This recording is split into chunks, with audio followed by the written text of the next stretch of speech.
कहते हैं कि सदैव खुद पर विश्वास रखें, सपनों का साकार होना तो निश्चित रूप से तय है। नमस्ते दोस्तों, मैं हूं दुर्गेश गुप्ता। आज की कहानी एक स्पेन के 10 साल के लड़के की है जिसका सपना फुटबॉलर बनना था।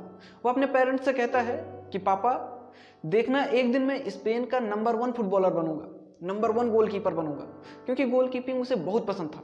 वह अपने पेरेंट्स से कहता है तो उसके पेरेंट को भी उसके ऊपर भरोसा था।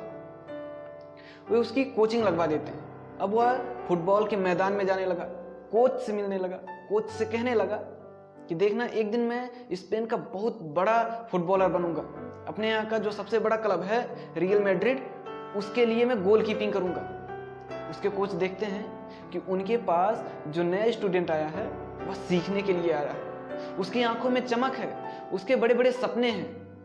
वे उसे बड़े शिद्दत से सिखाते हैं, बहुत मेहनत करते हैं, अच्छे से तैयार करते हैं। वो 10 साल का लड़का 20 साल का कब हो जाता है किसी को मालूम ही नहीं चलता। इन 10 सालों में वह कमाल के परफॉर्मेंस करता है, कमाल के गेम्स खेलता है। इसी बीच फाइनली उसको बुलावा आ जाता है रियल मैड्रिड की टीम से खेलने का।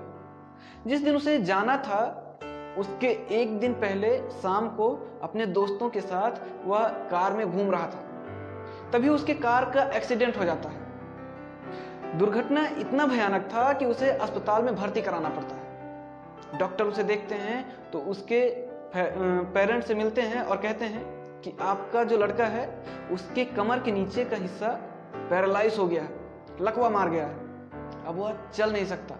फुटबॉल खेलना तो बड़ी दूर की बात है। जब डॉक्टर से इतनी बात उसके पेरेंट्स सुनते हैं तो उनकी आंखों में आंसू आ जाता है। उनको समझ में नहीं आता, उनके लड़के का सारा सपना टूट गया था। वे समझ नहीं पाते कि इस बात को लड़के तक कैसे पहुंचाएं, कैसे बताएं। वे लड़के के पास जाते हैं, उसको समझाते हैं कि बेटा, आपके आगे की लाइफ बहुत मुश्किल हो गई है। बातों बातों में जब उस लड़के को पता चलता है, सारी बात मालूम होती है, तो वो अंदर से हिल गया था। उसका सारा सपना टूट गया था। वह दुखी था, उदास था। डॉक्टर उसे 18 महीने का बेड रेस्ट बता दिए थे। दोस्तों, आप लोग ही सोचिए, जो व्यक्ति 18 महीने तक हॉस्पिटल में रहेगा उसके साथ क्या क्या होगा, उसके माइंड में क्या क्या निगेटिव थॉट्स आ रहे होंगे। सेम यही उसके साथ हो रहा था। लेकिन वह हार नहीं माना। वह सोचा कि अपनी जिंदगी में वह सकारात्मकता के साथ एक बार फिर से वापसी करेगा। उसे लिखने का बड़ा शौक था। वह गाने लिखने लगा, कविताएं लिखने लगा, धुन बनाने लगा और उन धुन को गुनगुनाने लगा जो उसके दिमाग में चलता था। अब वह फुटबॉल को छोड़ चुका था और म्यूजिक की तरफ बढ़ रहा था। वह सोचने लगा कि म्यूजिक में अब कुछ बड़ा करना है, बहुत अच्छा करना है। दोस्तों, जब उसका गाना रिलीज होता है तो बहुत पॉपुलर होता है। दोस्तों, यह छोटी सी कहानी जूलियो इग्लेसियस की है, जो स्पेन के बहुत बड़े सिंगर थे। वे हमें इस कहानी से यह सिखाते हैं कि हमारा अगर एक सपना टूट गया तो क्या हुआ, हमें दूसरा नया सपना देखना चाहिए और उस सपने के लिए मेहनत करनी चाहिए।